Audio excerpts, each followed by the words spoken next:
로마서도 이제 오늘로써 통독이 끝납니다.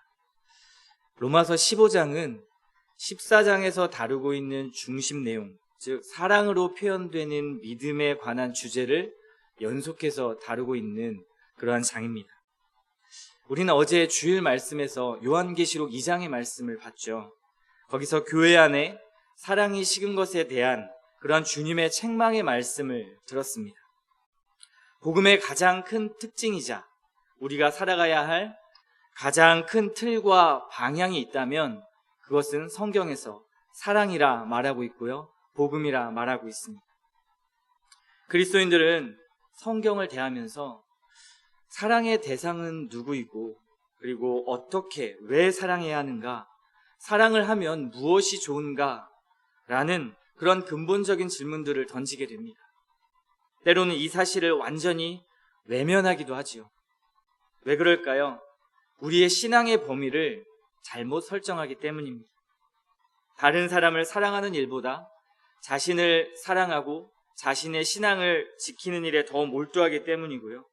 내 안에서 느껴지는 신앙의 갈등만으로도 신앙생활이 충분히 벅차다고 생각하기 때문입니다. 다시 말하면 하나님과의 관계도 잘 이루어지지 않는데 어떻게 다른 사람을 사랑할 수 있습니까? 라는 문제입니다. 과연 정말 완벽한 신앙 안에서만 우리가 이웃을 사랑할 수 있는 것일까요?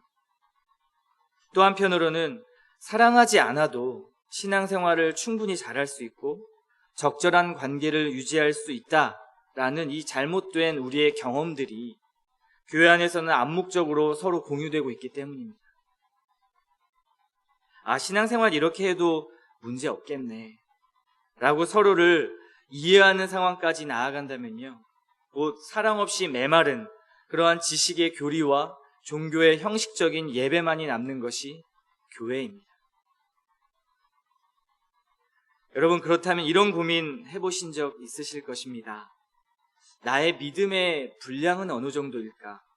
나의 믿음은 도대체 무엇으로 표현되어야 하는가라는 질문입니다.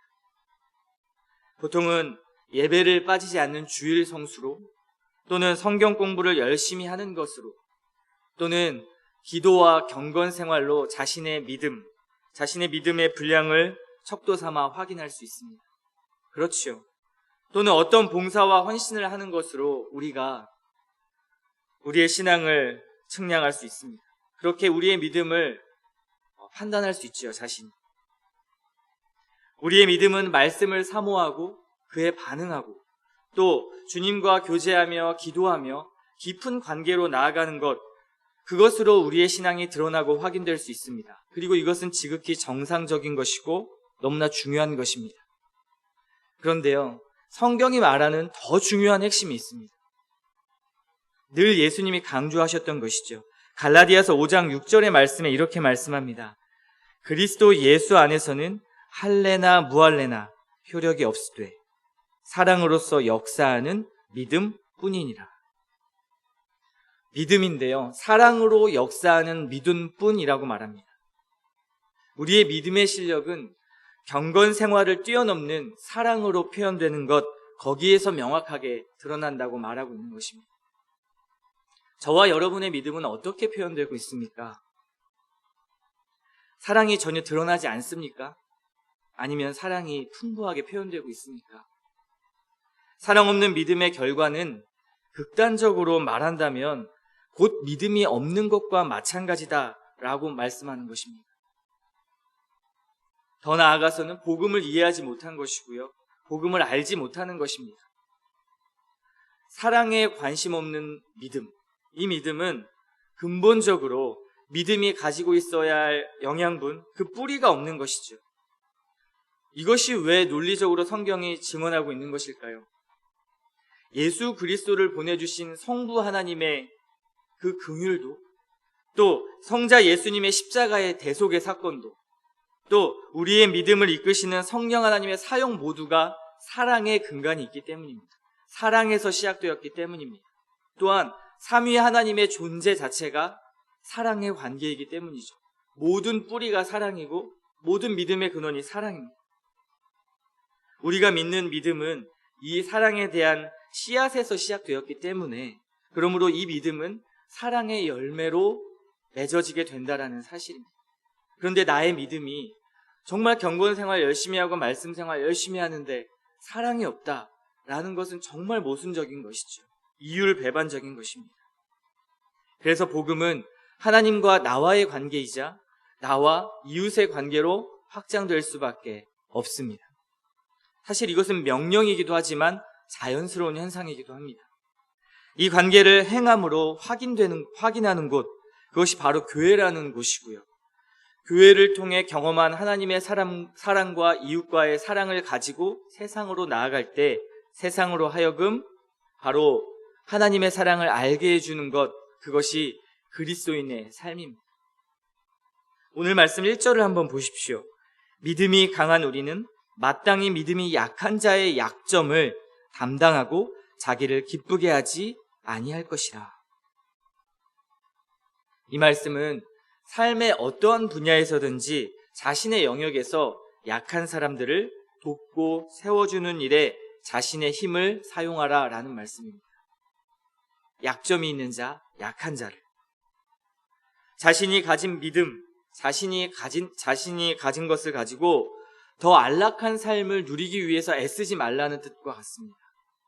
내가 이미 가지고 있는 것으로 나를 위해서 사는 것이 아니라는 것이죠. 예를 들어 재정이 나에게 조금 여유 있게 있다면, 그렇게 주셨다면 그것은 가난한 사람들을 돌보고 그리고 돌보아야 될 사람들을 돌보는 것으로 그 재정을 쓰라 말씀하는 것입니다.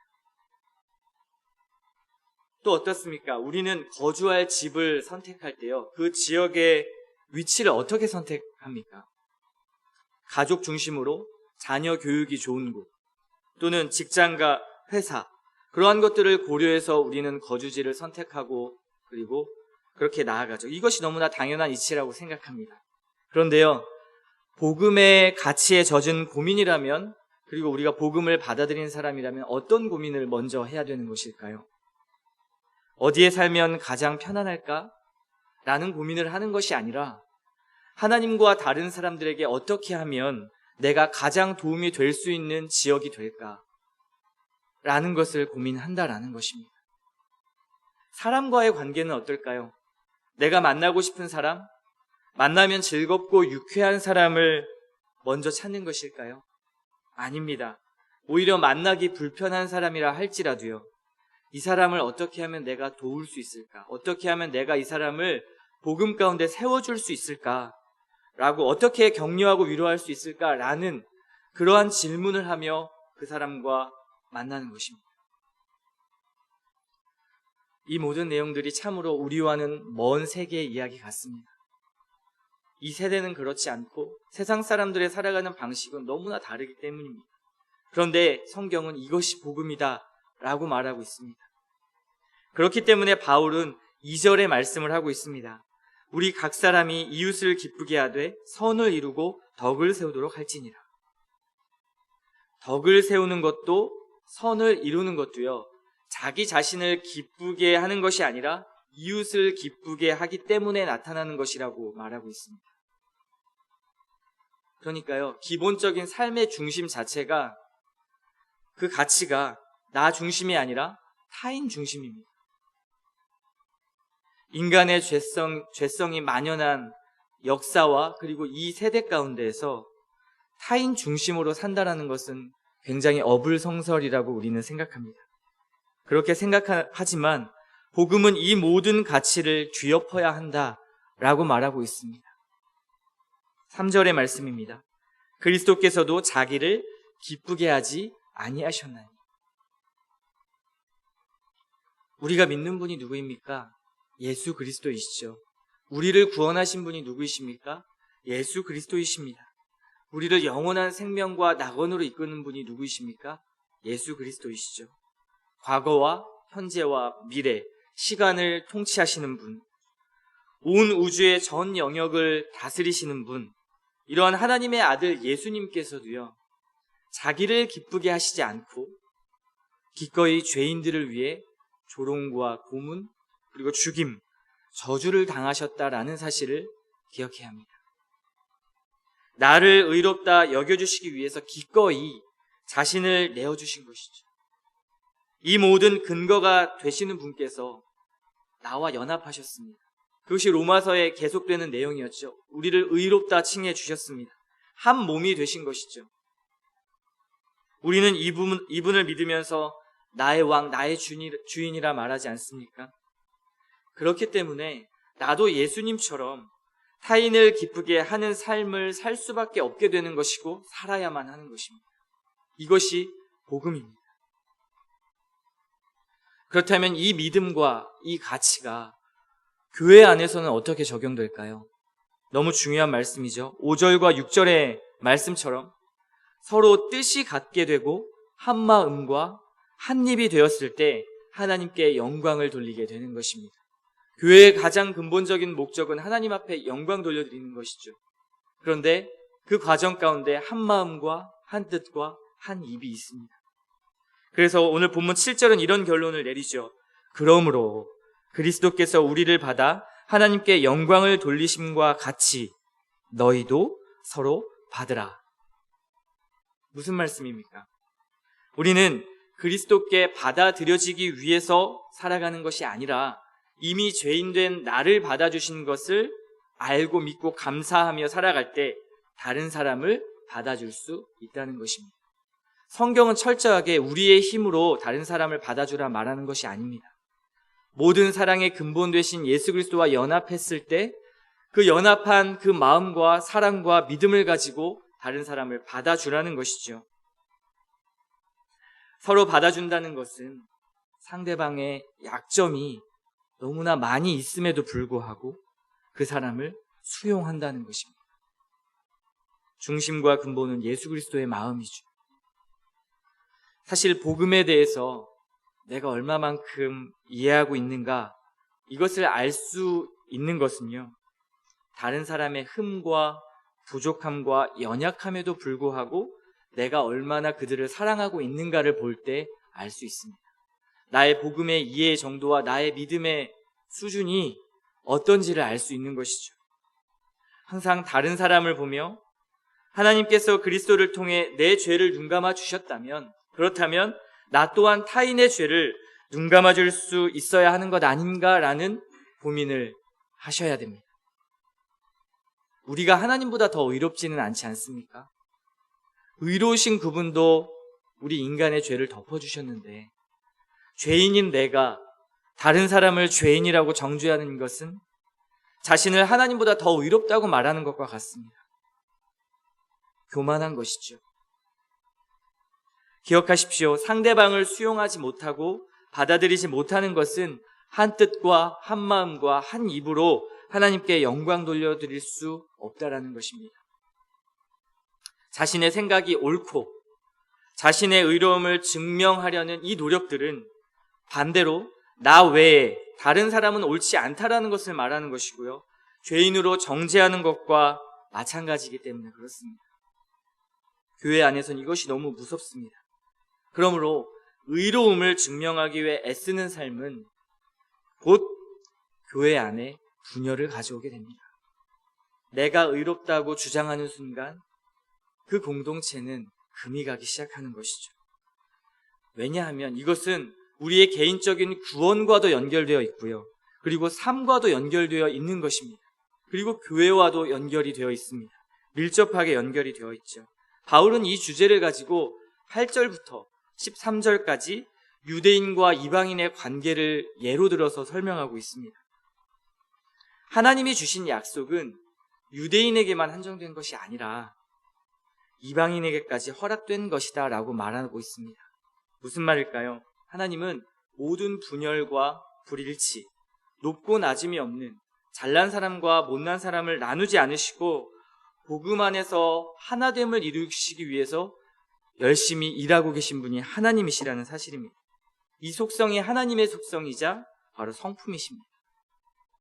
그래서 바울은 13절에 성령님을 통해서 이것을 이루어 주시기를 기도하고 있는 것입니다. 복음은요, 나를 주장하지 않고 예수님을 주장합니다. 예수님을 주장하면 예수님이 바라보셨던 수많은 영혼들을 바라보게 됩니다. 저와 여러분은 이 예수님과 연합한 사람들 아닙니까? 이분을 신뢰하며 사랑한다고 고백하잖아요. 그렇다면 나의 믿음은 무엇으로 표현되고 있는가를 한번 돌아보셨으면 좋겠습니다. 믿음이 약한 자들을 돌보고 나의 옳은 의를, 내가 생각하는 옳다고 생각하는 그 의를 접어두는 겸손이 있었으면 좋겠습니다. 나를 방어하고 상대방을 깎아내려서 자신의 정당성을 주장하지 않았으면 좋겠습니다. 상대방의 약점을 찾아 누르려는 마음을 버렸으면 좋겠습니다. 자신을 지키면서 옳다 하고 자신으로부터 나오는 생각과 행동이 의롭다고 생각하는 이 관점은 곧 그리스도의 공로를 의지하지 않는 데 있다라는 것을 기억하십시오. 내 힘으로 구원이 가능하다고 말하는 것과 같습니다. 그러므로 믿음이 사랑으로 표현되지 않는다는 것이 복음을 이해하지 못했다는 결론으로 나타난다는 말, 그것이 바로 이런 의미입니다.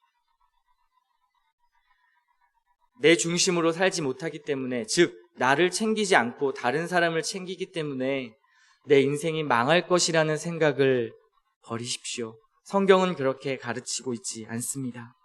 내 것을 챙기지 못하고 내 것을 방어하지 못하고 내 약점이 드러날 것 같아서 너무 두려워하지 않으셨으면 좋겠습니다.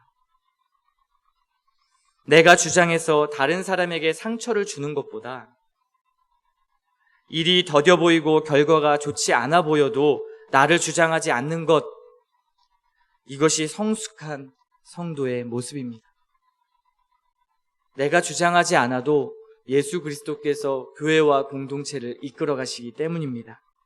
주님이 정당하게 만약에 자신을 주장하셨다면요, 우리는 구원받을 수 없었을 것입니다. 주님이 자신을 포기하셨기 때문에 우리는 구원받을 수 있는 것이죠. 교리에서 끝나버리는 신앙, 성경의 지식과 수없이 듣는 종교적 형식의 예배에서 우리의 신앙이 멈추지 않았으면 좋겠습니다. 여기서 한 걸음 더 나아가서요, 이웃에게 다가가는 그런 과정이 우리에겐 버겁고 상처가 될 수 있습니다. 우리는 충분히 공동체 안에서, 세상에서 이러한 것들을 경험하고 있죠. 하지만요, 그것이 상처가 될지라도, 우리에게 아픔이 된다 할지라도요, 기꺼이 그 상처를 감수하는 것, 그것이 예수님의 마음입니다.